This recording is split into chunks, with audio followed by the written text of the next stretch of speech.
اپنی آخرت کی فکر کی ہے. حضرت شیخ شبلی رحمت اللہ تعالی علیہ فرمیندے میں حدیث پاک پڑھی اور پڑھن کے بعد میں دل تہیا کی کہ زندگی کے اندر کیا چیز زیادہ ہے. فرمایا جے ہی دنیا تے رہنا ہے تو ہوں واسطے اتنی تیاری کر، اگلے گھر واسطے رہنا ہوں واسطے اتنی تیاری کر کہ دنیا دے چند جہڑے، چند مہینے، چند سال زندگی دے کہ انسان دنیا دی خاطر رہ بھی کیا کچھ کریں دے، مگر جیسا ساری زندگی اگلے گھر میں نہیں. پر میں ہوں واسطے سب کچھ تیاری نہیں کی تھی.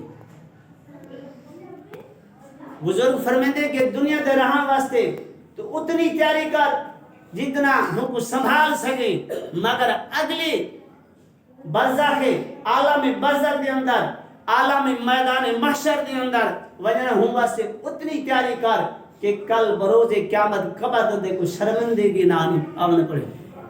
یعنی شرمسار نہ تھی میں اللہ دے حضور اور اللہ کو اتنا یاد کر، اٹھ دے بہن دے ہوں مالک دا نام جپ، مالک دا نام گھن، مالک دا ہر وقت ہوں دا ذکر کرے سی، مالک کو یاد کرے سی. اٹھ دے ہم بہن دے ہوں مالک کو یاد کرے سی، اور میں تیری دنیا بھی سور ویسے آخرت بھی سور ویسے.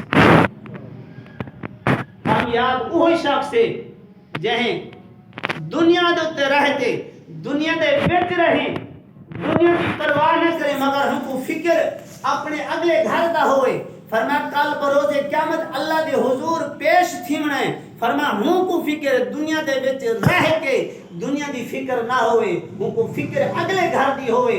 اللہ پاک نے فرمایا میرے بندے دنیا دے اتر رہ دے، فساد جھگڑا دند رہتے، سب چیز برداشت کرن تو بعد فرمایا اپنی اگلے گھر دی تیاری کی تھی. فرمایا دنیا دی ذمہ داری میں رب العالمین دینا، میں تے کو کہیں چیز دی کمی نہ رساں، کہیں چیز دی تنگی نام سے، اگر کہیں چیز دی تکلیف دکھ آگے آ میرے دروازے تے جھک. فرمایا جھولی پھیلاون تیرا کام ہے، کو بھرن میں رب العالمین دا کام ہے. سبحان اللہ. اے انسان تو آد صحیح نا، تو آد صحیح نا، سب کچھ میرا رب العالمین عطا کرنے والا ہے، خالق کائنات دینے والا ہے. اللہ تبارک و تعالی نے قرآن پاک کے بارہا ذکر